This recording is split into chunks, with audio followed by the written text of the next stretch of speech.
Hello, I'm Kevin Benedict, Senior Vice President of Solution Strategy here at Regalix, and I want to thank everyone for joining us today. My guest today in this is part of the Digital and Marketing Leadership Series, and my guest today I'm so excited to announce is Sophie View from Vibes. Sophie, thanks for joining us. Glad to be here, Kevin. You know, we had some trouble with the laptop camera on Sophie's end, so we're using her iPhone, and it's brilliant. It looks great, Sophie. Well, we are a mobile company, so I'll try my best. So yeah, why not, right? So I'm here in Boise, which is obvious because everybody in Boise wears bow ties. But where are you calling in from, Sophie? San Francisco. All right. Now I bet you inland in the Silicon Valley there's like 70, but in San Francisco is about 50. Well, today it's beautiful. It's nice and sunny, a little windy, but mid 60s. All right. Well, thank you again for joining us today. So, Sophie, for those that are not familiar with Vibes, why don't you give us the snapshot, that elevator pitch that gives us an idea what Vibes does, and then we'll really dig into some of your experiences, insights, and strategies. Yeah, so Vibes, we're a mobile marketing software company, which means that we enable brands like Chipotle, PetSmart, Discover, Allstate to engage with their customers through mobile channels like texting, push notifications, mobile wallet. And we do that through our technology platform as well as through mobile experts that we have on staff to help our brands create the strategy to engage with them. Got it. So if somebody said to you, which I guess somebody is me, what problems are you out there to solve? What problems are companies having that you guys have the answers to? Well, there's a lot of noise out there. There's a lot of digital noise and interruptions that people have during their day, but we enable our brands to break through that noise and deliver valuable content and programs to their consumer or to their customers that want to engage with them. All right. And I know you guys emphasize targeting those customers that are on the go. Talk to me about that. How is it different supporting mobile customers than maybe just an online digital customer? Well, on the go usually is with their mobile device, right? And I don't know about you, but I take my mobile phone everywhere I go, and I use it to accomplish a lot of different things, whether that's checking my email or planning an event or buying or purchasing something. It's a very utility-driven device. And so with that in mind, people don't have the luxury of just sitting in front of a desktop with a big screen. They have to be able to consume the data really quickly and then take action on it. So by having that kind of form factor drive how you communicate to your consumers, it's a different way of communicating, right? So you have to be concise, you have to be purpose-driven, you have to be contextually relevant and timely. Oh, yeah. And so, when I'm presenting on trends and things like that at different conferences where I speak, I often talk about the mobile devices being a sensor platform. There's 20 plus kinds of sensors. They're all giving you all kinds of information. They're all collecting all kinds of information. I imagine you can associate with some of your marketing as well. Correct. So the mobile device is a very personal device, tracking not only usage, but location and interactions. You also put a lot of preferences in there, right? Like notify me of this or don't.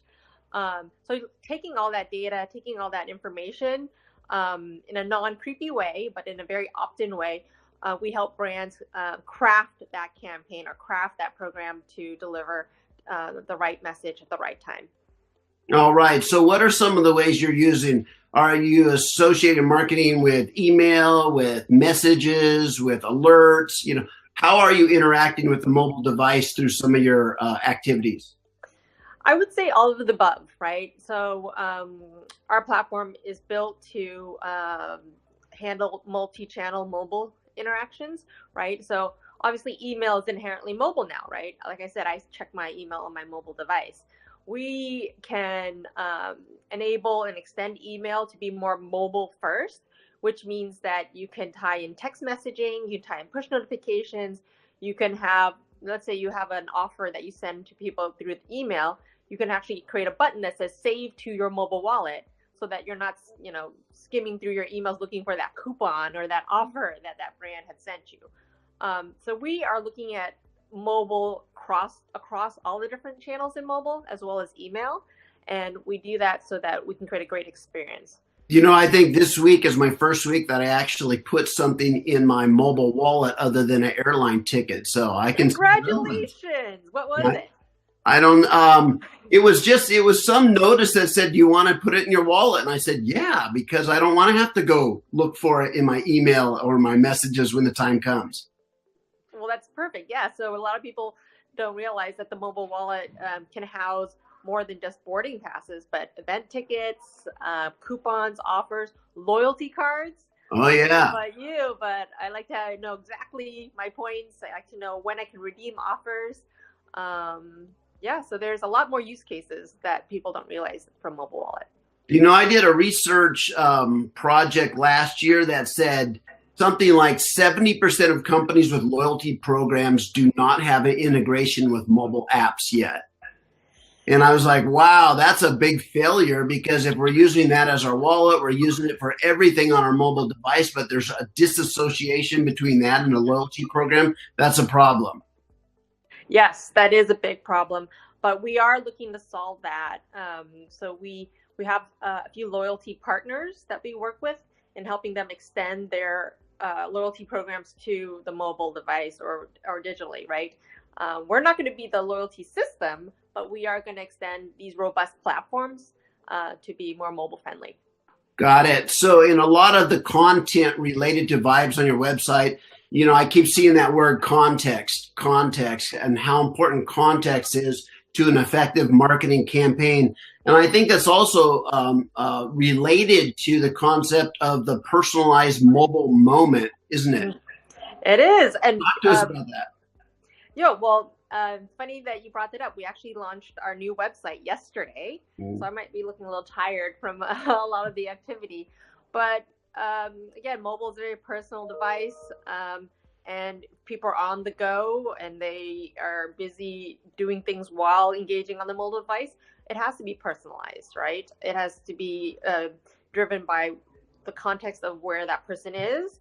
And whether it's at a store, inside a store, or at the airport, or just sitting at home, even we have to understand that people engage differently at different times. No, thank you for sharing that. So now let's talk about you personally, Sophie. Let's put on your CMO hat. So talk to me. How is your role at Vibes different from some of your other leadership roles you've had throughout your career? Well, I would say that people that know me know that I have a long history of working with startups, right? So usually very early stage companies and small teams. But working at Vibes is different because Vibes has been around for 20 years. It's a well-kept secret, I guess. But, what makes Vibes special is that, they were early on in the mobile arena, if you will, right? SMS, they were a pioneer in SMS. We're like one of 4 tier 1 aggregators that have direct access to all the major carriers.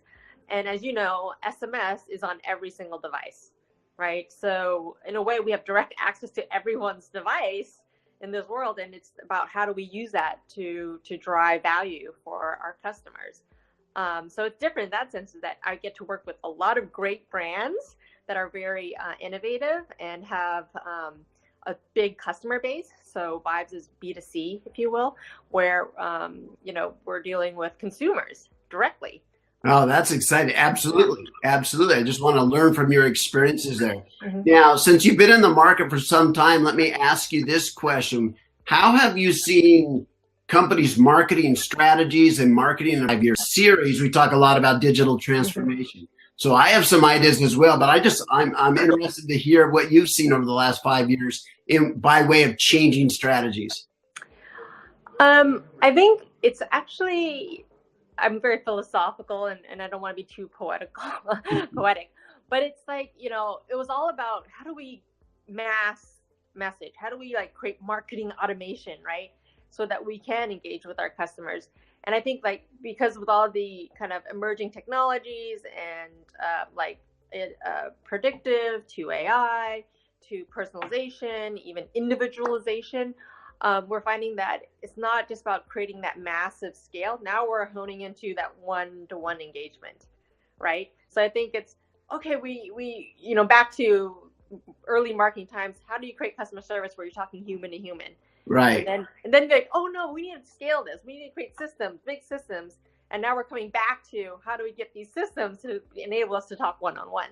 Oh, So absolutely. it's almost like we're coming full circle based on figuring out how to automate and scale. And now we're trying to personalize and individualize the conversation through technology. That's brilliant. So everybody I talk to has some AI automation story. So what is Vibe's artificial intelligence? What's their story? How are they using it?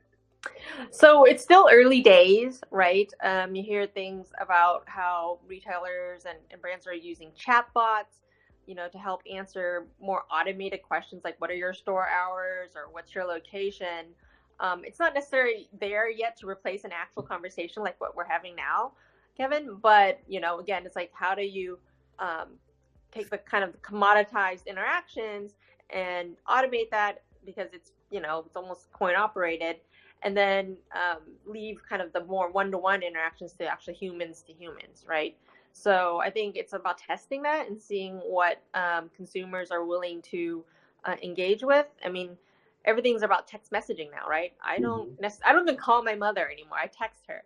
So, so how can we empower brands to have that natural conversation with their consumers at scale and not lose the fact that, there are humans on the other side?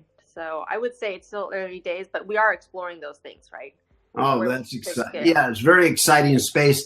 I actually created my own chatbot, and I created it for our daughter. And so I gave her the phone number. She dialed it, and it had about a 10-minute conversation with her. But in each tweet, it told her what a wonderful dad she had. It was awesome. Yes, you can definitely game it or create some propaganda around them. It was pretty funny. Okay, so everybody's talking about identifying the personas that you're trying to sell to, the individuals. Is this individual that's a customer? Are they a decision maker? Are they a user? Are they a gatekeeper, et cetera, et cetera?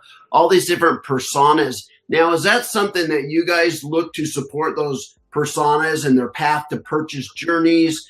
And then build out those customer experiences? Or are you a component of that and somebody else maintains those personas? So are you asking about me as a B2B marketer, or creating solutions to help our customers create those personas? Yeah, good question. So I'm going back to just thinking about this whole idea of customers' paths. And just asking you, in your platform, are you maintaining and trying to identify all the different personas and then giving them the right marketing content? Or do you just assist other bigger platforms in their role in that? I think our specialty area is around that mobile channel engagement. It's not necessarily creating the personas, right? So that would probably be a separate technology, if you will. We help the marketer create the campaigns to engage with their customer throughout the buyer journey, right? But we're not creating the actual persona feedback or the description. That is something that they would either come up with themselves or figure out through the data that they can potentially collect through our platform. But we are not necessarily creating that profile.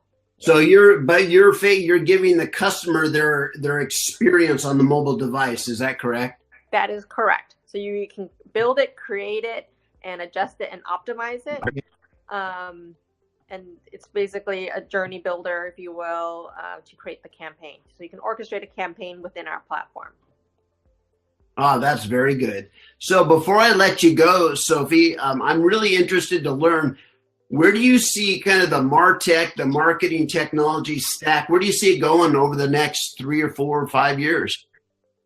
Well, I know our buddy Scott Brinker over at Martech believes that there should be consolidation, but it hasn't happened yet. The kind of the list of Martech solutions keeps on growing. It is timely that we're having this conversation because Marketo just bought Visible, for example, and we're a Marketo customer and a Visible customer. But I hope to see consolidation. I hope to see a lot of these features and functionality kind of come together, because I'm having to piece them together myself, right, to create that journey to create my MarTech stack. So I'm hoping that there's more consolidation so that there is more synergies across the different platforms, so that I can create a better experience for my customers that is not so disjointed. Oh, wow. Well, thank you so much for sharing your wisdom, your experience, and just a little bit about your role and your company. So if somebody wants more information on Vibes, where do they find it?